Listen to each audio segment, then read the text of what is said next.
Sinister stories. A chill crept through the empty rooms of the old house, a faint draft slipping through cracks in the aging woodwork. Elena adjusted her thick cardigan, rubbing her arms for warmth. It had been a week since she moved into this beautiful Victorian home on the outskirts of town, drawn to its charm and history.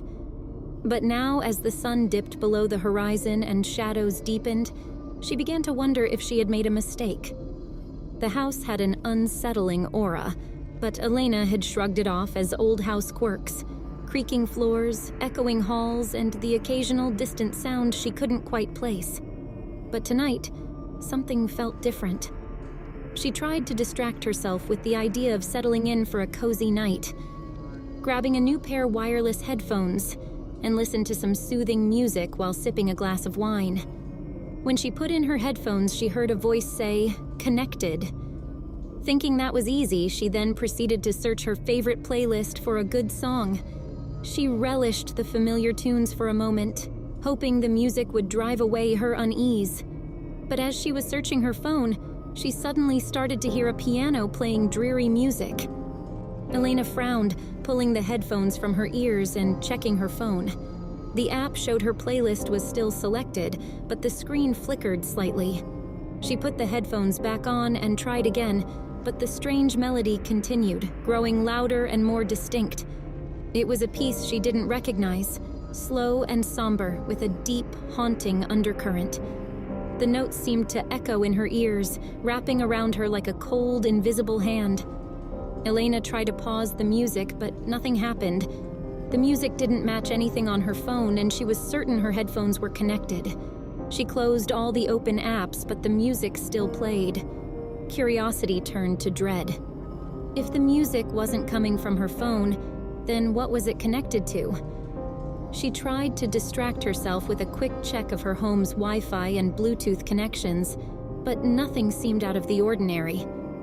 Her anxiety grew as she realized she might not be alone in the house.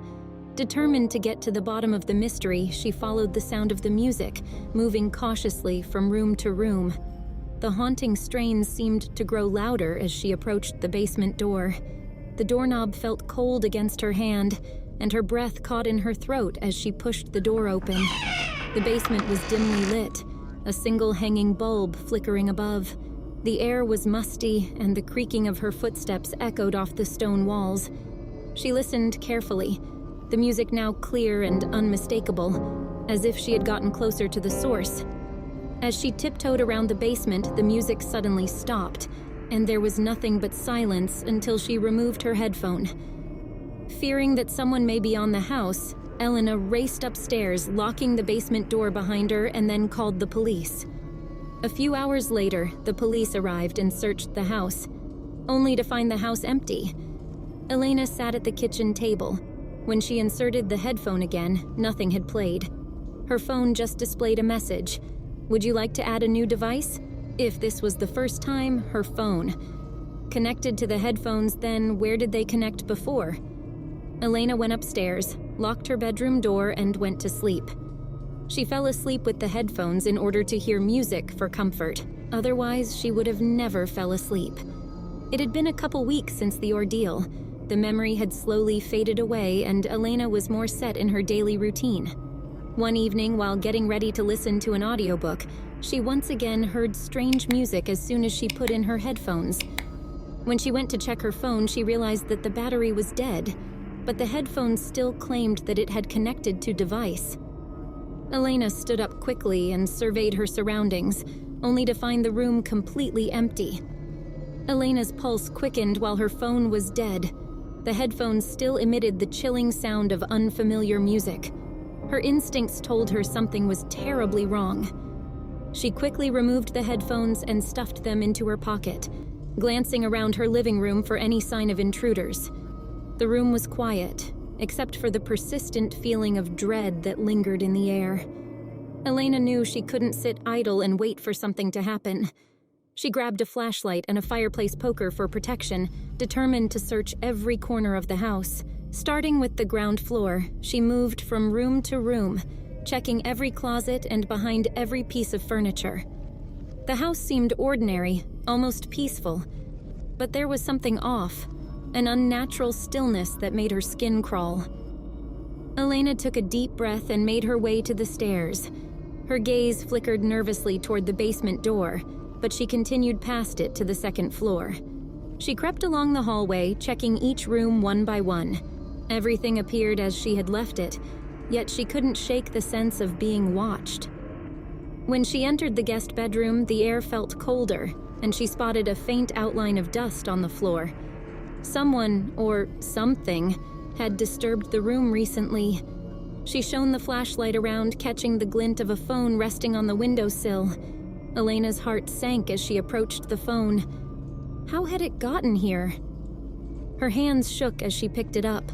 The screen flickered to life, requesting a password. Her blood ran cold and she dropped the phone, backing away. With no way of explaining the phone's sudden appearance, she thought she heard a noise from the adjacent bathroom. But it was empty. As she exited the bathroom, she realized the phone was gone. She quickly decided it was time to go. As she gathered her things, Elena heard a familiar sound coming from the headphones in her pocket. She hesitated, knowing the risks, but pulled them out to listen. The eerie piano music played softly, almost like a whisper in her ears. She snatched the headphones away and threw them across the room. The music stopped instantly, and she took the opportunity to rush out of the room and down the stairs. Her sense of urgency grew as she descended, her instincts telling her to leave the house as quickly as possible. As she reached the front door, Elena felt a cold breeze against her back. She turned to see the hooded figure standing in the middle of the hallway with their head down and a phone in their hand. Elena's first instinct was to run, but she stopped herself and asked the hooded figure to identify themselves. The hooded figure just stood there a few moments until she pressed her phone, and the haunting melody started to play again. Elena's heart raced as she watched the hooded figure in the middle of her hallway. The haunting melody filled the air once again, wrapping her in a chilling embrace. Her instincts screamed at her to run, but she found herself frozen in place, unable to tear her eyes away from the mysterious figure. "Who are you?" she demanded, her voice trembling. "What do you want?" The hooded figure remained silent for a moment before slowly lifting their head, revealing a pale, expressionless face. As the figure pulled back its hood, Elena could see that it was a woman, her hair long and dark piercing eyes. "You must leave this house," the woman said, her voice low and resonant. "It is mine. I was here first." Elena's mind raced, trying to make sense of the woman's words. "I bought this house." "No, you didn't. It's mine," the woman interrupted. "I claimed this house long before you did. It is my home and you must leave." Elena tried to gather her thoughts, her fear mingling with a growing sense of defiance. "I have a right to be here. I own this house now." The woman's gaze hardened. "Your words mean nothing as they are all lies. I belong to this house and you are trespassing on my domain." Before Elena could utter another word, the hooded woman lunged at her, continuously screaming, "It's mine!" Elena jumped at the way and started to run upstairs when she realized the woman was not there anymore. Confused and scared, she turned her head from side to side, surveying her surroundings, only to see the woman now upstairs heading towards Elena. Elena's heart pounded in her chest as she fled down the stairs, the hooded woman's eerie voice echoing behind her. "It's mine!" The woman's relentless pursuit sent a wave of panic through Elena. As she raced down the steps, her mind spun with thoughts of how to escape this terrifying encounter. Reaching the ground floor, Elena's eyes darted around for an escape route. The front door seemed too far to reach safely with the hooded woman so close behind. She quickly turned toward the back of the house, her path lit only by the moonlight filtering through the windows. Elena burst through the kitchen and made a beeline for the back door.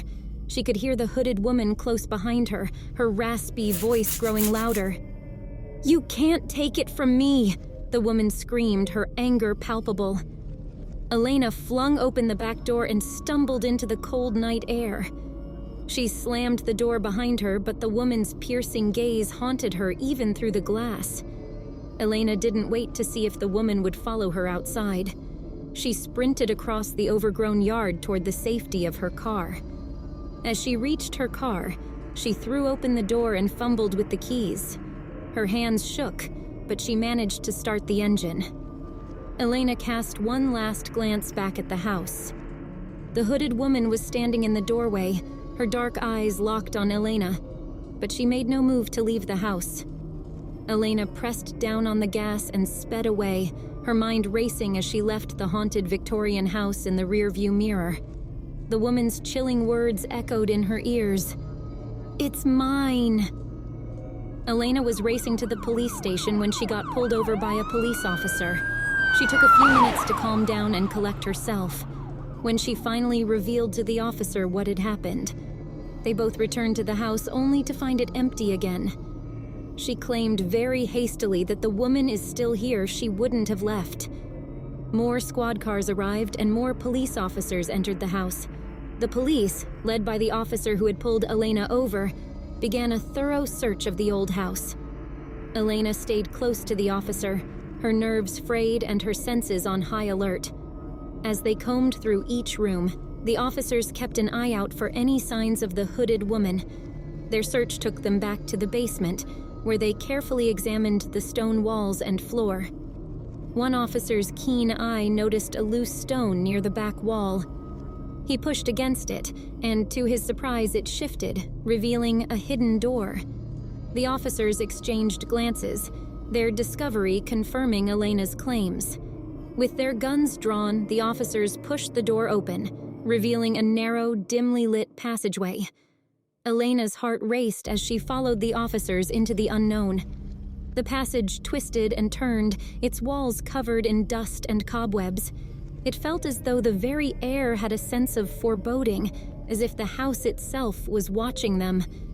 The passage eventually led them to another hidden door, this one made of old, creaking wood.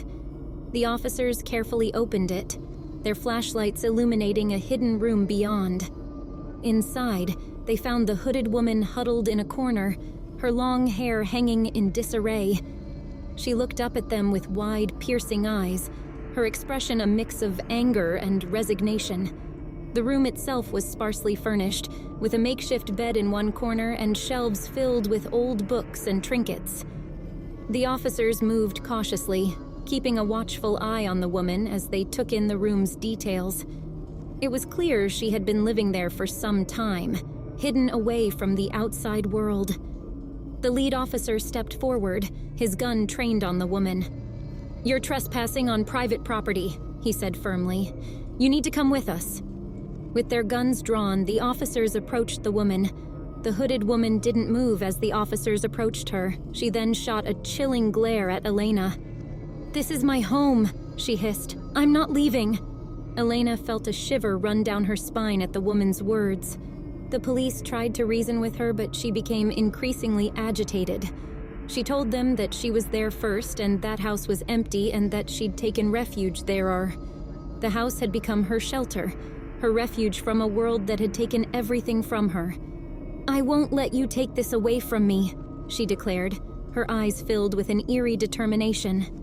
The situation grew tense as the woman became more erratic. Elena watched as the officers attempted to restrain the woman for everyone's safety. She fought back, shrieking about how Elena had disturbed her peace. As the police subdued the woman and escorted her away, Elena felt a mix of relief and sadness for the woman. With the hooded woman taken into custody and the hidden room discovered, Elena felt a sense of closure. She knew she would never forget her terrifying experience, but she also knew she had to move on from this. After the police left, Elena went back down to the basement and stood in the secret room as she reached for headphones, only to once again hear the somber melody of piano music. She then found the phone that was connected to her headphones only to discover a home screen picture of a normal woman smiling, but yet resembling the hooded woman. She then stopped the somber music and shut off the phone, and to hear her that her phone is now connected to the headphones.